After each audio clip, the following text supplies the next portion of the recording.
الله عليه وآله فيما يخص أشراط الساعة. أكو عندنا علامات خصوصا اللي واردة عن النبي صلى الله عليه وآله يعبر عنها عن أشراط الساعة. شنو أشراط الساعة؟ أشراط الساعة يعني علامات القريبة من الساعة، يعني العلامات القريبة من نهاية الزمان. وأكو علامات الظهور، وعلامات الظهور هي حسب التعبير الفلسفي مساوقة لعلامات الساعة. فما تصير الساعة وما تتحقق الساعة ونهاية الدنيا نهاية الخلق إلا وتكون مسبوقة بظهور الإمام الحجة عجل الله تعالى فرجه الشريف. فمن ضمن العلامات العامة اللي هي محل اتفاق عند الجميع، يعني عند الشيعة وعند السنة هم كذلك، اللي هي واحدة من العلامات آخر الزمان هي شيوع الظلم والاستبداد والقهر. وبعد معروفة أنه الرواية اللي مضمون أن الدنيا تملأ ظلما وجورا. الظلم والجور هو موجود مو هسه بهالزمن هذا فقط، قبل هالزمن هذا، لكن إما أنه تملأ الدنيا، هذه خصوصية لآخر الزمان، خصوصية العلامات آخر الزمان، بحيث أنه مضامين الروايات ذكرت بحيث أنه الإنسان لا يجد ملجأ له، ماكو ملجأ يلجأ إليه من الظلم، يعني يعم الجميع. الظلم سابقا أنه يكون موجود، لكن نقول أنه بنسبة 80% 90% من الخلق إما أنه تملأ الدنيا ظلما وجورا. فهاي من خصوصيات آخر الزمان ومن خصوصيات ومن علامات ظهور الإمام عجل الله تعالى فرجه الشريف، ومعدودة هم كذلك في أحاديث النبي عبر عنها أشراط الساعة.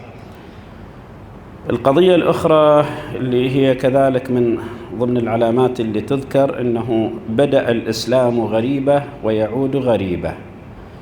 الإسلام بدأ غريب، يعني من أشخاص معدودة، الناس المستضعفين، فكان في أول الأمر الإسلام غريب يعني أعوانه واللي دخلوا بالإسلام أعداد يعني محدودة بأفراد محدودة. بعدين توسع الإسلام. هسه هذه بدأ غريبة لكن يعود غريبة. شنو يعني يعود غريبة؟ هم كذلك أنه تنتهي قضية الإسلام، غربة الإسلام، أنه في آخر الزمان المقصود من عندها أنه ما يبقى صحيح اسم الإسلام موجود، ولكن تطبيق المعالم الإسلام والدين يصير قضية نادرة قليلة. وهاي احنا جاي نشوفها بعد بهالزمن هذا واضحة عندنا، لأنه مو فقط هسه إذا مثلا الحدود عطلت معطلة، حدود إقامة الحدود وغيرها، لا، اللي زاد على هذا أنه اليوم أصبح الكثير يتنكر القضية الإسلام، بحيث أنه أصبحوا بعد يشيعون هاي الثقافة، ثقافة بأنه كثير من أحكام الإسلام وكثير من الحدود أصبحت مو صالحة هذا اليوم، وأصبحت بعد من الماضي، والمفروض أنه أحكام الإسلام بعد ما ممكن أنه تطبق بهالزمن هذا. فهذا التنكر لمعالم الإسلام هو هذا المراد من غربة الإسلام. بدأ الإسلام غريبا ويعود غريبا. رواية أخرى هم نذكرها للنبي صلى الله عليه وآله، مروية عن سلمان الفارسي رضوان الله تعالى عليه، اللي كان النبي صلى الله عليه وآله في حجة الوداع، وأقرب الناس كان إلى سلمان الفارسي، أو كما سماه النبي صلى الله عليه وآله سلمان المحمدي عليه الرحمة. فخاطبهم النبي صلى الله عليه وآله بقوله قال ألا أخبركم، يخاطب أصحابه، ألا أخبركم بأشراط الساعة. وقلنا أنه أشراط الساعة المقصود من عندها يعني علامات القريبة من الساعة، من نهاية الزمان آخر الزمان. فقال له سلمان عليه الرحمة بلى يا رسول الله. فأخذ النبي صلى الله عليه وآله يذكر أمور عديدة، ورواية طويلة، لكن احنا يعني بهالمقدار هذا نأخذ منها مقدار كم علامة تذكر. فأول علامة اللي يذكرها النبي صلى الله عليه وآله يقول إضاعة الصلاة. إضاعة الصلاة يعني أنه قد يكون، عليكم السلام ورحمة الله، قد يكون أنه مو تارك للصلاة مثلا، ولكن إضاعة الصلاة هم كذلك أنه بينتها الروايات يعني بتعطيل حدودها وعدم الاهتمام بشروطها أو بوقتها. فتشوف أنه كل شيء عنده أهم من الصلاة، كل شيء أهم من الصلاة. الصلاة تكون بآخر المطاف، يعني لا يهتم مثلا بشروطها، بحدودها، بجزئياتها. شقد من الناس احنا جاي نشوفهم، شوف عمره 50-60 سنة وما يتوضأ وضوء صحيح، أو بعد ما يجيد الغسل. شنو يعني أكو صعوبة مسألة؟ شنو مثلا حسب التعبير قضية فلسفية أو معادلة كيميائية. قضية الوضوء غسلتان ومسحتان، يعني من حيث كيفيتها ما بها فد صعوبة، لكن هذا شنو استهانة. يعني هذا شوف الشخص اللي 50-60 سنة عمره أو أقل، حتى لو مو بهالعمر، لكن نقول مثلا يعني هذا الدليل على أنه الاستهانة. هذا المقصود من إضاعة الصلوات، عدم الاهتمام بشروطها أو عدم الاهتمام بأوقاتها. تشوفه مثلا ما يصلي بأول الوقت، يأخرها. فهذه يذكرها النبي صلى الله عليه وآله، يقول من علامات الساعة، من أشراط الساعة. بعد ومن أشراط الساعة يقول واتباع الشهوات. اتباع الشهوات يعني لها عدة أمثلة. يعني مرات إنه اتباع الشهوات ما تشتهيه. مراد من الشهوات يعني كل شيء تشتهيه النفس، سواء إنه المال أو النساء أو يعني كثر الأمور اللي تشوف أنه تهفو إليها النفوس. المشكلة أنه في قضية اتباع الشهوات يعني مرات أنه عدم مراعاة الوسيلة. الوسيلة يعني شلون الوسيلة والطريق للحصول على الشهوات، لا مبالاة. مثلا يستكثر من المال، يجمع المال وما يسأل عنه مثلا عن يا طريق، من طريق الحلال من طريق الحرام، أو مثلا يتصفح بوجوه النساء الأجنبيات، أو يمارس الزنا أعوذ بالله.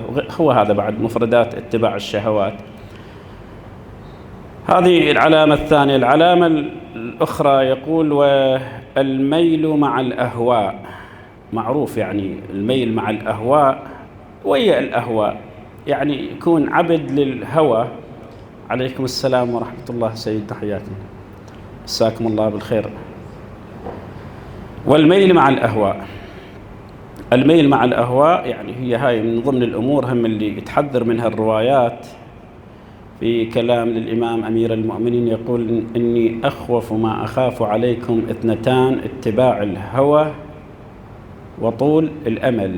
فاتباع الهوى يعني شوف أنه حتى بالقضايا الدينية أو بالأفعال اللي ظاهرها أفعال خير، هو ما يتبع مثلا الفعل اللي يصدر من عنده ذاك الشخص مو بعنوان التقرب لله، لا، حتى لا عند مشاركة تشوف مثلا في قضية تبرعات وغيرها، يعني دائما يتبع أنه أوامر النفس والأهواء.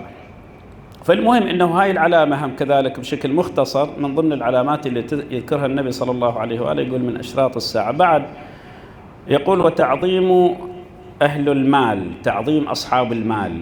هذا تعظيم أصحاب المال يعني إحنا نشوفها هاي الظاهرة موجودة. كل هاي الأمور هي بعد واضحة أنه تنطبق بهالزمن جاي نشوفها أمامنا.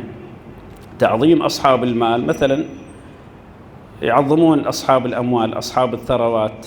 مو أنه صاحب الثروة عنده عقل أفضل من غيره مثلا، لا هو صاحب عقل ولا هو صاحب فهم، ولكن يعظمونه ويحترمونه ويتواضعون علما لأنه عنده فلوس. إما الفقير منبوذ عندهم. وأكو رواية هم تذكر يقول من حسب مضمون الرواية من أتى غنيا فتواضع من أجل غناه، فتواضع لأجل غناه، ذهب ثلثا دينه. يعني واحد يروح يقصد واحد غني ويتواضع إليه، مو يتواضع إليه هسه، إذا يتواضع إليه إذا كان شخص هو مؤمن مخالف، عنده أموال، صاحب ثروة، وبنفس الوقت مؤمن، إذا يتواضع إلى حال التواضع هو ممدوح، تواضع ممدوح. ولكن التواضع بهذا المورد، بهذا التواضع لأصحاب الثراء، لأصحاب المال، هذا من التواضع المذموم المنهي عنه، لأن هذا جاي بحيث ورد أنه التكبر على المتكبر هو التواضع. احنا عندنا شنو بالماشي عندنا على ألسنتنا؟ التكبر على المتكبر عبادة، لا، هي بالرواية الصحيحة يقول التكبر على المتكبر تواضع، هو هذا التواضع. فعلى كل الأحوال يعني هاي من ضمن الأمور اللي تذكر. احنا بداية حديثنا خلينا نعيد الحديث بشكل مختصر لأن كنا قليلين، هسه زدنا شوية، لا بأس فاحنا شنو كان حديثنا الليلة؟ حتى انه الحديث هذا اللي ببالي اجى بالبداية ذكرنا حديث، قلنا انه تحدثنا عن الروايات اللي تذكر علامات آخر الزمان، واللي هي طبعا تتداخل وهي علامات الظهور، علامات ظهور هاي طبعا يذكرون عنها العلامات العامة، العلامات العامة اللي تحصل في آخر الزمان قبل ظهور الإمام، والبعض منها عبرت عنها بإشراط الساعة.